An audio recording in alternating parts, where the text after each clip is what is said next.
Millionaire Playboy's Halloween transformation redemption love story. Clayton Ashford III stood frozen in the turret room of his Newport mansion, midnight pressing close around him. His phone flashlight shook in his hand, its beam bouncing across faded party streamers and dust-coated masks left behind from another age. The $3,000 suit he'd worn to dinner was wrinkled and stained, his ice-blue eyes wide with fear.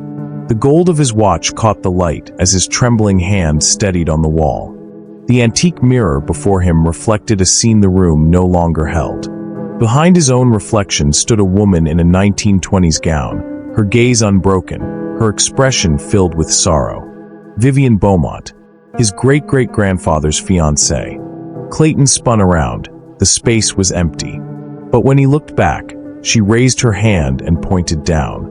Scratched into the floorboards at his feet were 3 words: break the cycle. Images crashed through his mind: tabloid covers, yacht parties, champagne bottles tossed aside. But over it all came the sickening truth. His ancestor had hosted this same masquerade in 1923. That night 5 people, including Vivian, lost their lives. In 2 weeks, Clayton planned to recreate it. What would you do if you discovered your family's darkest secret was about to repeat itself?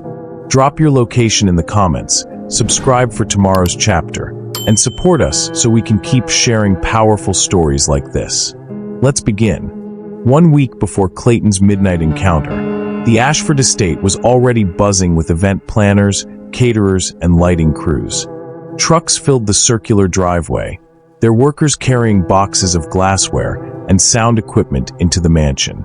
The sky hung low and heavy with gray clouds, the kind that seemed stitched permanently above the Newport cliffs in October. Into this chaos rolled a vintage Mercedes sedan, its deep green paint dull from the mist.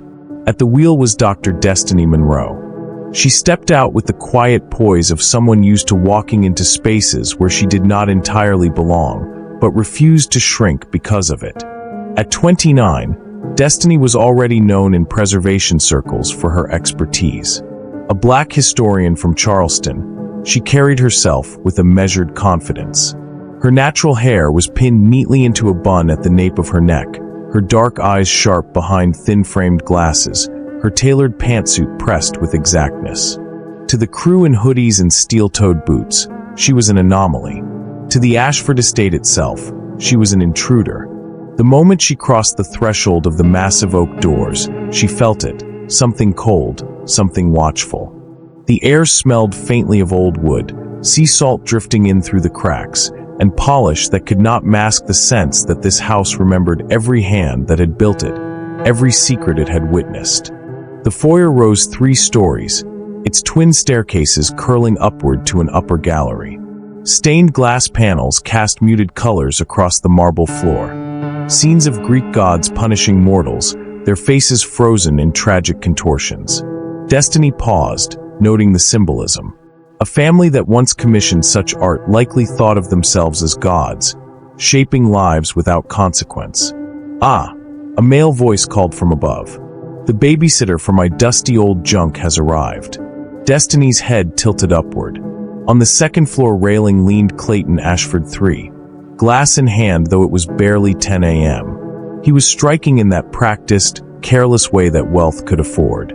Even from a distance she could see the crease of dissipation in his posture, the faint bloat beneath sharp cheekbones, the hint of a hangover masked by cologne. "I'm Dr. Monroe," she replied evenly, her Charleston accent warm but edged with steel. "And this dusty old junk you're talking about is valued at roughly $47 million, not counting the architectural worth of the house itself. I'm here to make sure your little masquerade doesn't destroy American history." Clayton lifted his glass in mock salute, that famous smirk tugging at his lips. "Touché, Dr. Monroe. Try not to get in the way of the fun." He moved on without waiting for her reply, leaving only the faint clink of ice in his glass as evidence he'd even been there. Destiny exhaled through her nose, unshaken. Men like him were not new to her. Wealth, arrogance, carelessness, they were patterns she had cataloged as precisely as the antiques she preserved. What mattered now was the task she had come for. Her work began in earnest that afternoon. She oversaw the careful wrapping of mirrors in protective cloth, checked humidity levels in storage rooms, and marked safe zones where no event staff were permitted. She walked the halls with a clipboard, mapping out routes to keep the most fragile collections untouched.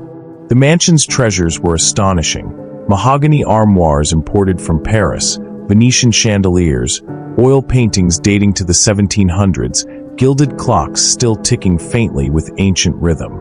Yet beneath the cataloging, that same cold presence tugged at her awareness, as if each room whispered a fragment of memory. In the days that followed, she kept to her work, but she noticed Clayton more than once leaning in a doorway or watching from the edge of a room. Not leering, not even speaking, just observing her with the faint curiosity of a man unaccustomed to being dismissed. She was not charmed by his tabloid reputation or his wealth. To her, he was simply another obstacle between her and her duty. And that difference, that refusal to bow to him, seemed to catch his attention more than admiration ever could. Clayton's reputation preceded him. At 32, he was the last in a long line of Ashfords who had inherited fortunes built on shipping and railroads during the Gilded Age. The tabloids called him the East Coast Gatsby, a perpetual figure in glossy spreads. He appeared at yacht parties off Martha's Vineyard, private jet excursions to Miami's South Beach, and Manhattan clubs where cameras loved his hollow smirk. Always a different woman at his side. Always another night ending in excess. Destiny had read the clippings on the flight north. The stories told her everything she expected to know. Wealth without restraint, privilege without accountability. And yet, in quiet moments when she caught him staring at her, there was something else beneath the bravado. An absence. A void that champagne and strangers could not fill. Still, she kept her distance. She was here for the estate, for the artifacts that bore silent witness to centuries of history, not for the heir who treated them as furniture for a party. But the longer she worked, the stronger her unease became. Doors that should have stayed open seemed to close of their own accord. Cold drafts crept through hallways where no windows gaped. At night, when she reviewed notes in the library, she could swear she felt eyes on her from the portraits lining the walls. She told herself it was fatigue, the mind's trick when surrounded by so much age and silence. Yet deep down, she sensed what the mansion wanted her to see. And someone else was beginning to sense it too. The Ashford Library had always been locked, its key kept in a glass case behind the desk in the foyer. Destiny gained access on her third day, insisting she needed to inventory documents as part of her preservation work. The butler, clearly reluctant, produced the key. The library was breathtaking in its scale. 2 floors of leather-bound volumes stretched upward, ladders mounted on rails gliding from case to case. The ceiling arched in carved oak, and dust floated like motes of memory in shafts of muted morning light. A stone fireplace dominated the far wall, its mantel carved with lions' heads. Yet the detail that struck her most was not in plain sight. While tracing the shelves, Destiny's fingers brushed a gap where the woodwork didn't quite align. A panel slid back, revealing a narrow staircase winding upward into shadow. She glanced behind her, no one watching, before stepping inside. Her shoes tapped against the worn steps as she climbed into a cramped loft lined with unmarked boxes. Inside them, she found journals bound in cracked leather, their pages yellowed with age. They were signed with the initials CA2. She read them slowly, her steady breath the only sound in that forgotten space. The entries began with accounts of business, shipping profits, mergers, expansion of the Ashford fortune. But as she turned the pages, personal matters crept in. October 1923, the handwriting sharpened, more hurried. Clayton Ashford too wrote of his fiancée, Vivian Beaumont. Destiny paused at the name. She knew the Beaumont lineage. Her own mentors had spoken of the family's prominence in Charleston. Reading further, she pieced together Vivian's story. Vivian was the daughter of a respected physician and a graduate of Spelman College. At a time when few women were given room to pursue their talents, she had flourished as a pianist and a writer. Her essays on race and gender had appeared in regional journals. Her compositions were performed in small concert halls. She was known for her brilliance, for her presence that could fill a room without raising her voice. The engagement to Clayton II, however, was no love story. It was a transaction. The Ashfords controlled shipping lanes. The Beaumonts had investments in pharmaceuticals. A merger of assets disguised as a wedding. Destiny felt her stomach tighten as she read the words Clayton II had scrawled. He referred to Vivian as a fine ornament and an asset, language that stripped away her humanity. The journal shifted to the night of October 31st, 1923. The entries came jagged, incomplete, stained with what looked like spilled liquor. Clayton II described the party, the grand masquerade, the champagne, the orchestra playing until midnight. He wrote of his fiancée's defiance. She had challenged him publicly, refusing to comply with his demand that she play piano on command for his guests. He had dragged her to the East Wing, locking her inside as punishment. Destiny's breath caught as she turned the page. Clayton II admitted he left Vivian alone, candles burning in ornate holders along the walls. Hours later, fire tore through that wing. He described hearing screams but being too drunk, too proud to respond. By the time others forced the doors open, it was too late. Vivian was gone at 27, for guests had perished with her. Destiny closed the book, her hands trembling. But curiosity, or perhaps duty, forced her to continue. The later journals carried a different tone. The arrogance softened into desperation. Clayton II wrote of hearing voices in the night, of seeing figures drift across hallways dressed in party masks and gowns decades out of fashion. He described waking to the sound of a piano, playing though the instrument had long since gone silent. The house, he wrote, would not let him forget. His final entry chilled her. Dated October 30th, 1927, it read only, "The debt comes due. The debt always comes due." Destiny shut the book with care, her throat dry. She leaned back against the loft wall, eyes darting to the shelves below. The weight of what she had uncovered pressed down harder than any archive she had worked with before. This was not just history, it was an inheritance of cruelty, negligence, and death. Her thoughts snapped to Clayton Ashford III. She recalled his offhand remarks about his upcoming masquerade, the casual way he dismissed the past. Her pulse quickened. He wasn't just planning a party. He was replicating it. The same theme, the same location, the same date nearly to the day. She pictured the guest lists she'd glimpsed in the event binder. Hundreds of names, dozens of rooms to be filled with candles, alcohol, and excess. If the cycle held true, history was about to repeat itself. Closing the journal, Destiny slipped it into her bag. The pages needed protection, but more importantly, she needed proof. Clayton had to know. Whether he would believe her was another matter. As she descended the hidden staircase, her mind raced. The Ashford Estate was not merely a house. It was a vault of debts unpaid, its walls echoing with tragedies concealed behind wealth and grandeur. And in less than 2 weeks, that vault threatened to open again. The billiard room glowed with a low amber light, the Tiffany lamp hanging overhead casting circles across the green felt table. Clayton leaned against the cue stick like it was the only thing keeping him steady, his movements mechanical. He lined up one shot after another, balls cracking into the pockets without any sign of satisfaction. His eyes were focused on the table, but it was clear his thoughts were elsewhere.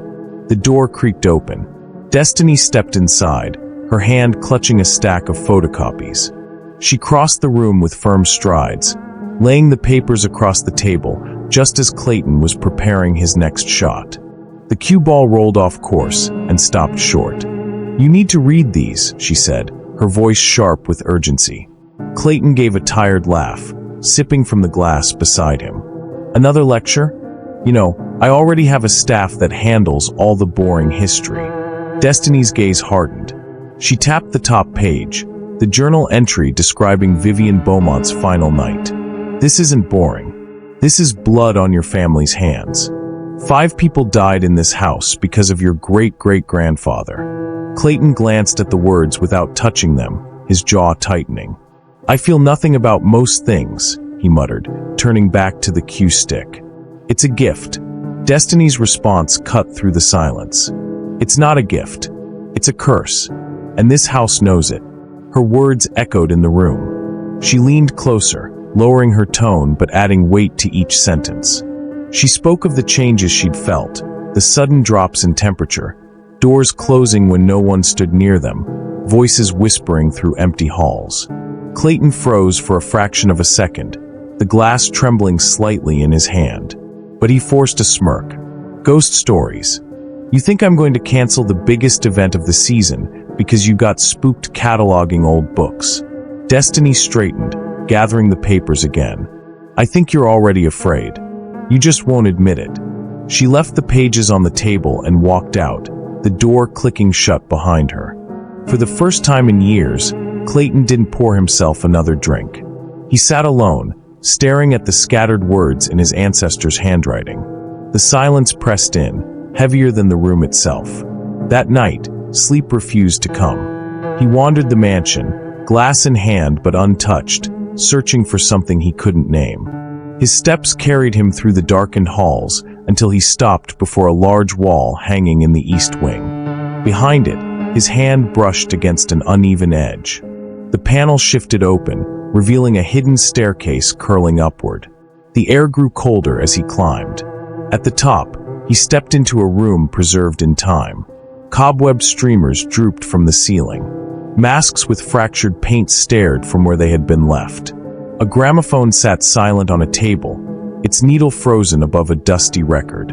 Pinned along one wall were photographs, faces in masquerade, their eyes shining with drink and carelessness. Clayton moved closer and felt his stomach lurch. One man in the photos bore his face. His ancestor, Clayton II, stood tall in a tuxedo, his hollow gaze unmistakable. Next to him was Vivian. Even captured in still photographs, her discomfort was clear. In one, Clayton II's hand gripped her arm tightly, pulling her closer against her will. Clayton's chest tightened. He shuffled through the clutter on the table, his hand brushing against a folded newspaper. Opening it revealed Vivian's obituary.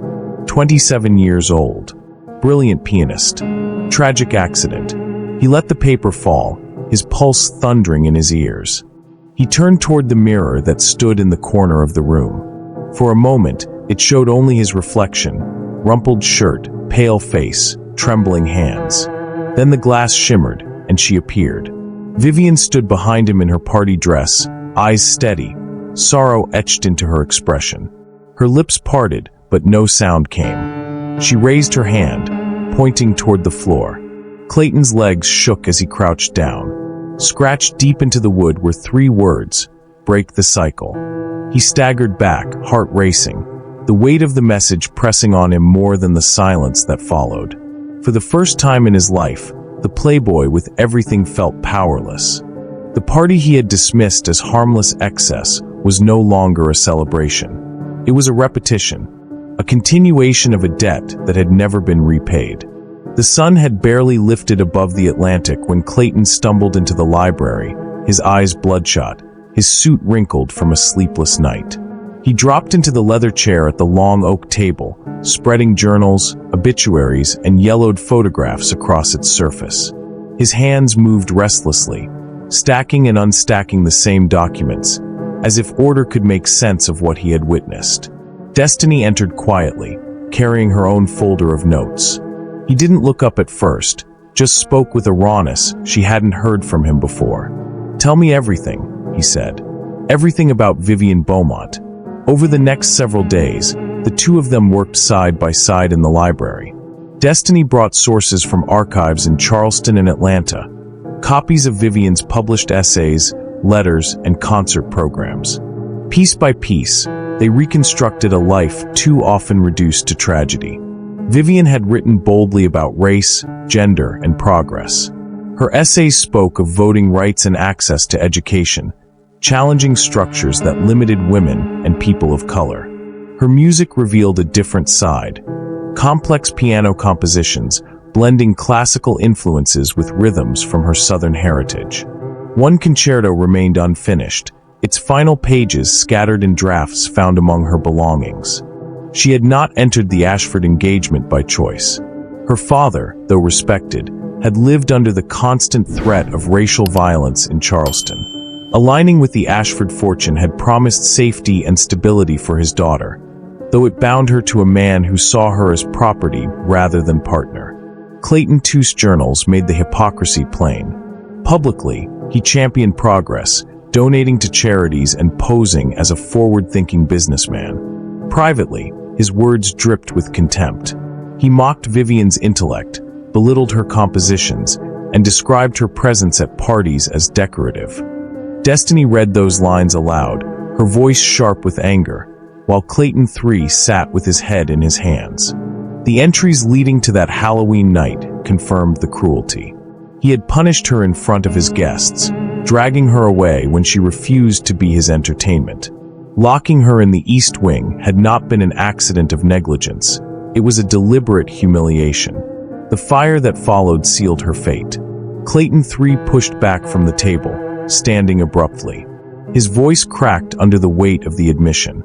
I am him. Different era, same disease. He treated her as disposable. I've done the same my whole life. People, friends, women, nothing but distractions. I've created nothing. I've contributed nothing. I'm just him. Destiny studied him for a long moment before responding. Her tone was not unkind, but it left no room for excuses. So what are you going to do about it? The question lodged deep in him. For hours, he said nothing, pacing the library, staring out the tall windows toward the sea. When he finally spoke, his decision landed with a force that startled even him. The parties canceled. The announcement spread quickly, and so did the backlash. Within a day, social media was flooded with outrage. Influencers mocked him, celebrities threatened boycotts, friends accused him of betrayal. His inbox filled with furious messages from guests who had already commissioned costumes. His mother's call was the harshest. She warned that his refusal to uphold family tradition would cost him his inheritance. For once, Clayton didn't flinch. Instead, he redirected the $800,000 budget to a new cause, the Vivian Beaumont Historical Preservation Fund. Managed in partnership with academic institutions, the fund would support research, music restoration, and scholarships in Vivian's name. When Destiny saw the official announcement drafted, she watched him closely. This wasn't another grand gesture for applause. It was a decision that carried real cost. He had silenced his own circle of privilege to honor the woman his ancestor destroyed. For Clayton Ashford III, it was the first choice that mattered for more than a night. October 31st arrived without the usual anticipation of wealth and spectacle. The Ashford mansion, once scheduled to receive 200 glittering guests, stood quiet against the crash of the Atlantic.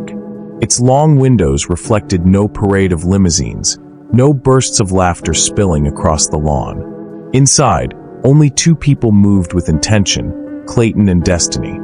The contrast was stark.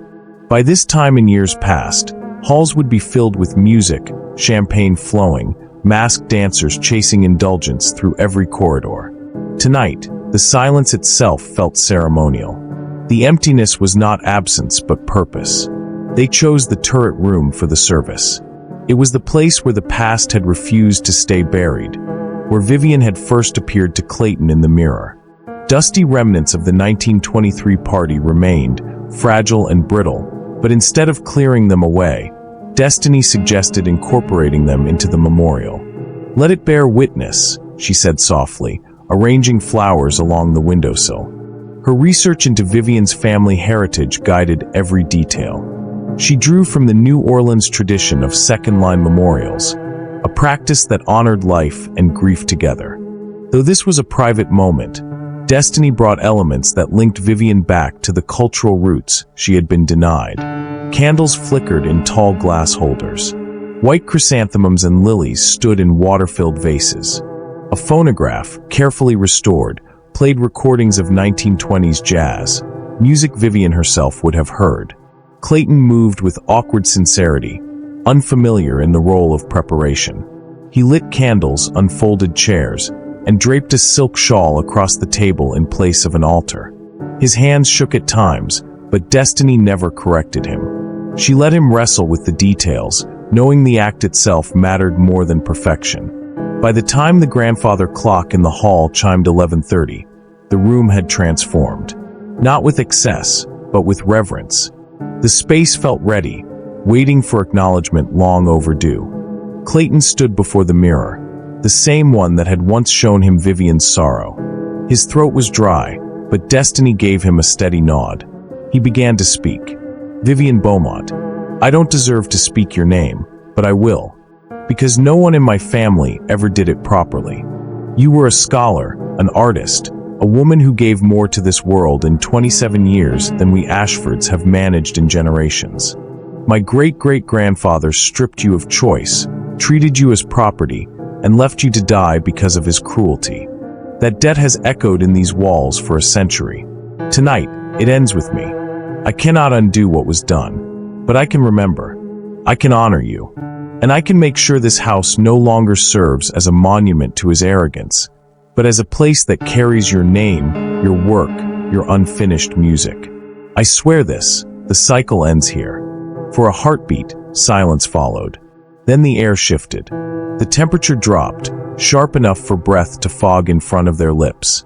The candles flickered violently, shadows leaping across the walls. The gramophone needle scraped, then settled, as if someone unseen had touched it. Clayton's eyes locked on the mirror. There she was, Vivian. No longer sorrowful, no longer locked in anguish. She appeared calm, her shoulders unburdened, her gaze steady. She lifted one hand to her heart, holding it there for several long seconds. Destiny stepped closer, her own breath catching. Neither spoke. They simply watched. Slowly, Vivian's figure began to fade. First her gown softened into light, then her face, until the glass reflected only the living once more. The oppressive heaviness that had clung to the estate seemed to lift, replaced by a quiet that felt gentle instead of weighted. The house was at rest. Clayton lowered his head, tears slipping free. He didn't hide them. Destiny placed a hand lightly on his shoulder, not a comfort, but an acknowledgement that what they had witnessed was real. They stood like that for a long time, the candles still burning, the music playing faintly in the background. When the clock struck midnight, the house did not roar with chaos or revelry. It stood quiet, dignified, no longer chained to the events of 1923. Later, walking through the hall, Clayton spoke in a hushed tone. "For the first time in my life, I don't feel like this house is swallowing me whole." Destiny gave him a small, weary smile. "That's because it isn't his house anymore. You changed it." He shook his head. "We did." Their words lingered in the stillness, not as finality, but as beginning. Something new had formed between them, unspoken yet undeniable. It was cautious, rooted not in romance for its own sake, but in shared purpose. For Clayton, it was the first relationship in his adult life that wasn't built on consumption or convenience. For Destiny, it was the first time she had seen him not as a playboy clinging to his name, but as a man willing to learn humility. Together, they left the turret room, candles flickering gently behind them, marking the first Halloween in a century where the Ashford mansion carried no screams, only remembrance. The weeks after Halloween didn't bring peace so much as an entirely new kind of restlessness. For Clayton, acknowledging the past had been the beginning, not the end. Now he faced the daily grind of trying to live differently. In December, he enrolled at Brown University in Providence, registering for graduate-level courses in American history and historical preservation. The first day he walked into a classroom, wearing a blazer that had cost more than some students' entire semesters, he felt exposed. No one cared about his name. No one deferred to him because of his family fortune. Professors expected citations and late-night readings, not charm or donations. His hand cramped from taking notes. His classmates debated theories he barely understood. For the first time, he wasn't the center of attention. He was just another student struggling to keep up. Back at the Ashford Estate, real changes were underway. Guided by Destiny, Clayton opened the mansion to educational tours. Gone were the velvet ropes designed to impress party guests. In their place, Carefully curated exhibits told a more complete story. Gilded wealth beside photographs of dockworkers, opulent dining rooms paired with accounts of underpaid servants who kept them running. Visitors no longer saw only glamour, they also saw cost. Every dollar had come from someone else's labor, someone else's suffering. Clayton hated how naked it made his family look, yet he kept the exhibits intact. "If we're going to show the gold," he told Destiny one evening, "we have to show the rust too." But progress was not smooth. At night, the old cravings pulled at him. He would reach for a glass of whiskey out of habit, hand hovering, knuckles tight.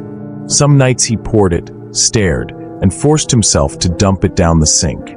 Others, he sat in the dark library with nothing but silence for company, sweating through the unease of being sober and unarmored. At Destiny's quiet suggestion, he started attending addiction support meetings in Providence.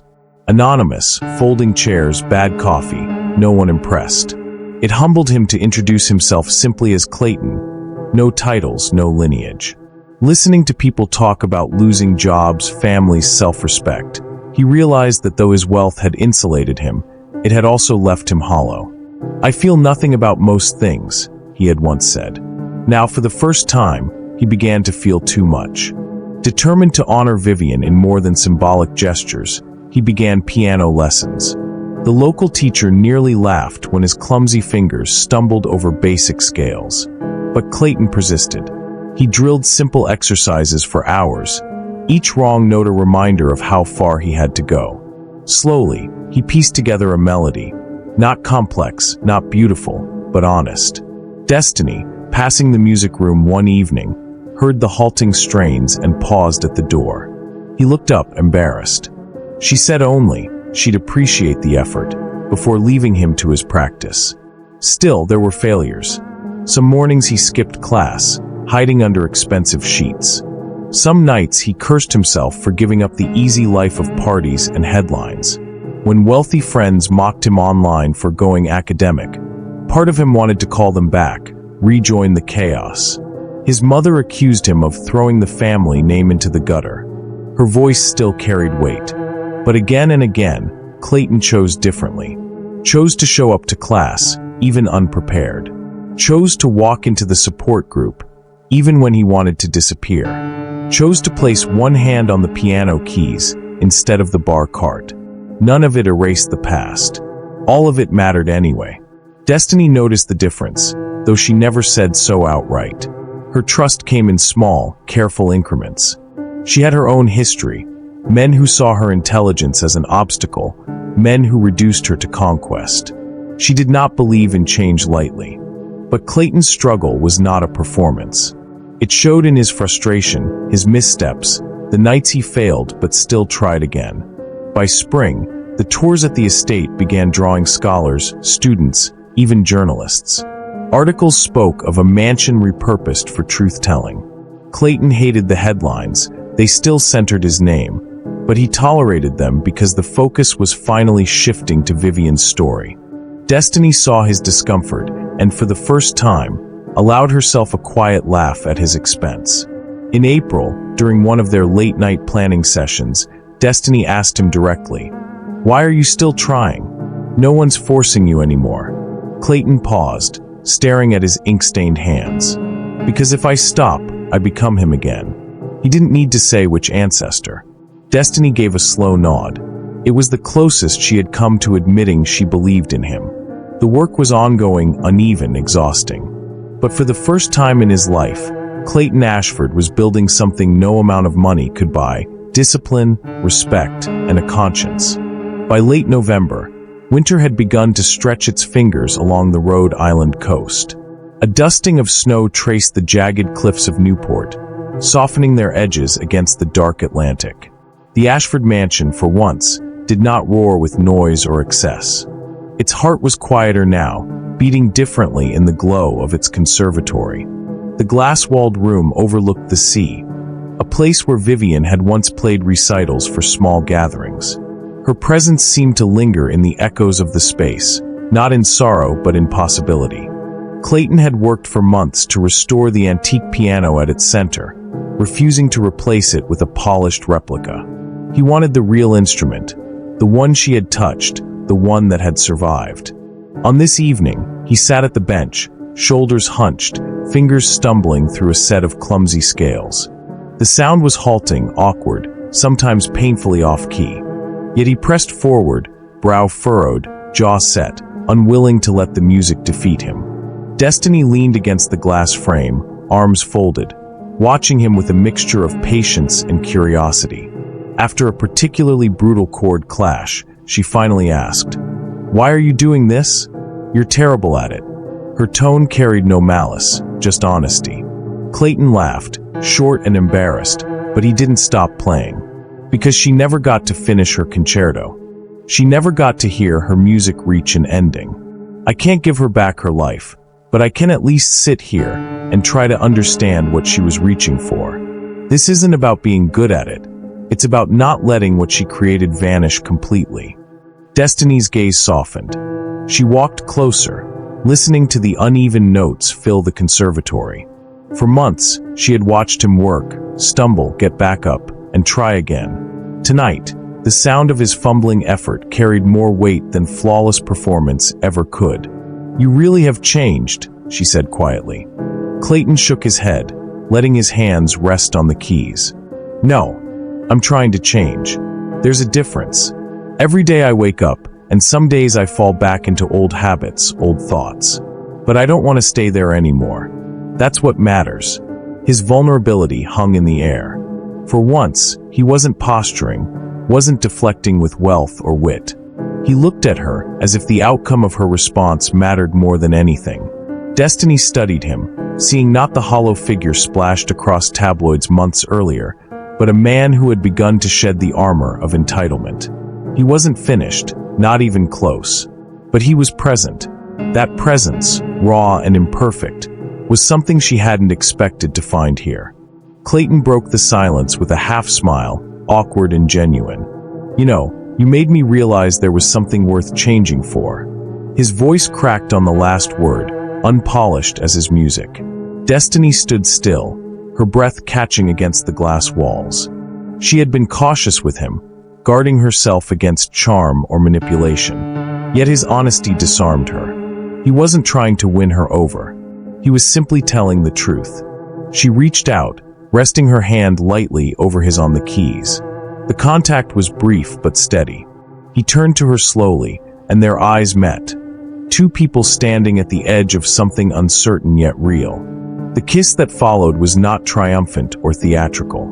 It was tentative, a beginning rather than an ending. Gentle pressure, a careful step into uncharted ground. When they pulled back, neither spoke at once. The conservatory held their silence, wrapping it in the sound of the ocean beyond the glass.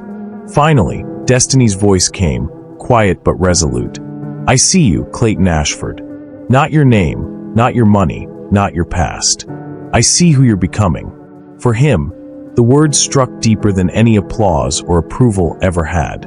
He looked back at her, not with the arrogance of inheritance, but with gratitude. For the first time, he was being seen as more than the echo of a cursed legacy. Snow continued to fall against the glass, the Atlantic restless beyond, while inside the conservatory, a man and woman stood at the fragile start of something new. Snow fell softly across the Ashford Estate, layering the great lawns and stone terraces in white. From a distance, the mansion looked different than it once had, not because its architecture had changed, but because the life within it had shifted. The walls no longer pulsed with empty indulgence. Inside, there was work, there was memory, there was purpose. The turret room stood quiet now. Its mirror, once a stage for terror and warning, reflected only the glow of moonlight. The silence there carried no threat. What had haunted the house was never truly a ghost. It was entitlement without direction, power without responsibility, wealth consumed without contribution. The so-called curse was nothing more than unchecked privilege. Clayton had come to understand this truth, and with it came responsibility. He built partnerships with local communities, listening more than he spoke. He established scholarships in Vivian Beaumont's name, ensuring her brilliance was remembered not just in family journals, but through the opportunities offered to others. Months later, he stood at a lectern during a historical preservation conference. His voice shook at first, his hands gripped the edges too tightly, but he pressed forward. He spoke about legacy, not just what is left behind, but what is carried forward with intention. The audience leaned in, not because he was flawless, but because he was honest. Through it all, destiny was beside him. Their bond grew not from spectacle, but from shared effort. Late nights reviewing archives, early mornings meeting with community leaders. They worked on a new exhibit together, one dedicated to overlooked voices in American history. Side by side, they curated stories that had been erased or minimized, bringing them into the light. Clayton struggled still. The temptations never disappeared. Drinks at lavish parties, the lure of falling back into careless routines. But he had tools now. He had purpose, accountability, and someone who saw through the name on the mansion gates. Destiny did not coddle him. She challenged him. She reminded him that change was not a moment, but a discipline. On a winter evening, the conservatory glowed with warm lamplight. Clayton sat at the piano once more, his fingers working through a melody. The notes were still uneven, sometimes faltering, but progress was there. Destiny sat beside him, spreading historical documents across the table, planning their next project. The mansion no longer felt burdened by shadows of guilt. Instead, it was lived in with intention. It was not perfect, neither was Clayton, but it was finally inhabited with meaning. Redemption, Destiny had once told him, was not earned through grand gestures, but through daily choices. He believed her now. Each choice mattered. To stay sober, to study harder, to fund another scholarship, to keep showing up when it would be easier to retreat. Breaking cycles was not dramatic. It was steady, difficult, necessary work. As the snow thickened outside, Clayton paused at the keys. "It's still rough," he said quietly. Destiny glanced at him, and then at the piano. "It's better than it was. And you're still trying." He nodded, letting the music hang in the air. For the first time in generations, the Ashford Estate was not a monument to wealth. It was a place of learning, growth, and respect for the lives entangled in its history. The lights of the mansion glowed against the winter night, steady and warm, a beacon no longer of excess, but of transformation. If this story moved you, hit that subscribe button and drop a comment telling us where you're watching from. Tomorrow we're bringing you another powerful story of transformation you won't want to miss. Your support means everything. It helps us continue sharing stories that matter. Thanks for watching.